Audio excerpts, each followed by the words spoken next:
একটা প্রশ্ন হলো, অজু ছাড়া মোবাইল স্ক্রিনে স্পর্শ করে কোরআনে কারীম পড়া জায়েজ আছে কি না? এটা আমরা অনেকে জানি না।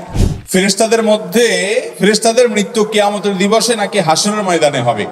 ফেরেশতাদের মৃত্যু মহাপ্রলয় যখন হবে, কিয়ামত যখন সংগঠিত হবে, তখন মালাকুল মউত সহ সকল ফেরেশতাদের মৃত্যু হয়ে যাবে, সবাই শেষ হয়ে যাবে, শুধুমাত্র আল্লাহ তাআলা থাকবে।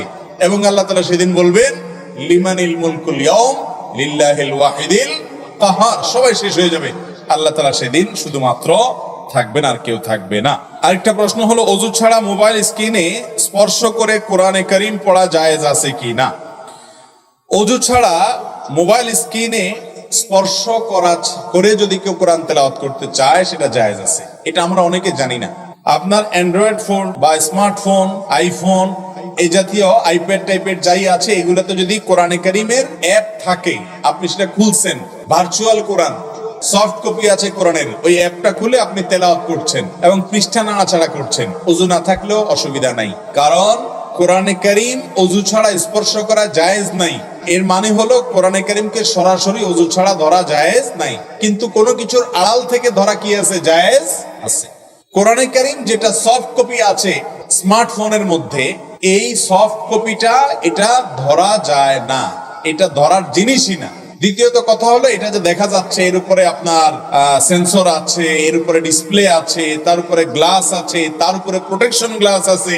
অতএব এত আড়াল থাকলে তার উপর দিয়ে কোরআন ধরলে সেটা ওযু না থাকলেও অসুবিধা নাই। যদিও ওযু অবস্থায় তেলাওয়াত করা অবশ্যই ভালো, কিন্তু স্মার্টফোনে কোরআন তেলাওয়াত করতে ওযু থাকা আবশ্যক নয়। অনেকে এটা জানেন না। সরাসরি কোরআন ধরা ওযু ছাড়া এটা গুনাহের কথা, এটা জায়েজ নাই। এবং এ বিষয়ে সালাফ থেকে অসংখ্য বর্ণনা আছে।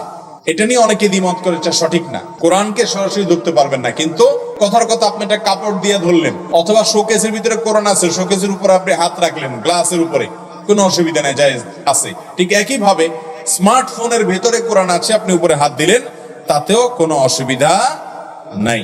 খোলা মাঠে কিংবা বাসাবাড়ির ছাদে জুমার নামাজ পড়া জায়েজ আছে কিনা?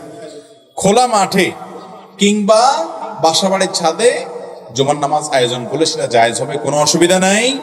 বিশেষ করে খোলা মাঠে বা বাসা বাড়িতে যেখানে নামাজ পড়ছেন, ওই জায়গায় সাময়িকভাবে আপনি নামাজ পড়লেন, মসজিদটা ভেঙে গেছে বা আশপাশে মসজিদ নাই, প্রবাসী অনেক ভাইরা থাকেন, তারা সেখানে কয়েকজন মিলে জামাত করছেন, অসুবিধা নেই, জামাত হয়ে যাবে। মসজিদ হিসাবে মর্যাদা পেতে হলে ওই জায়গাটা দান করে দিতে হবে, ওয়াকফ হয়ে যেতে হবে আল্লাহর ঘরের জন্য। সেটা না হওয়া পর্যন্ত মসজিদের মর্যাদা পাবে না, কিন্তু জুমার নামাজ সেখানে পড়লে জায়েজ হবে। তবে যার জায়গায় নামাজ পড়ছেন তার অনুমতি আছে কিনা এটা দেখতে হবে।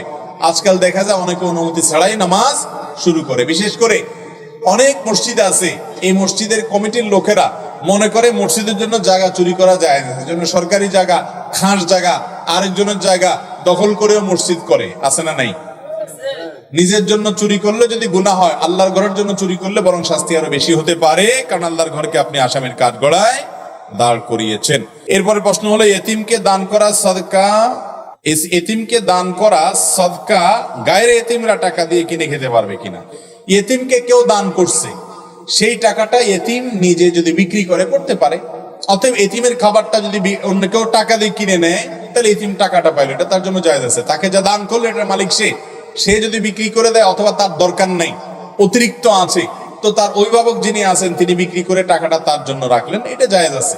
কিন্তু যদি আত্মসাৎ করে খায় এবং 10 টাকাটা 5 টাকা দিয়ে কিনে নেয় চান্সে, তাহলে সেটা তো আগুন খাওয়ার মতো হলো, যেমনটি কোরআনে কারীমে আল্লাহ তাআলা উল্লেখ করেছেন।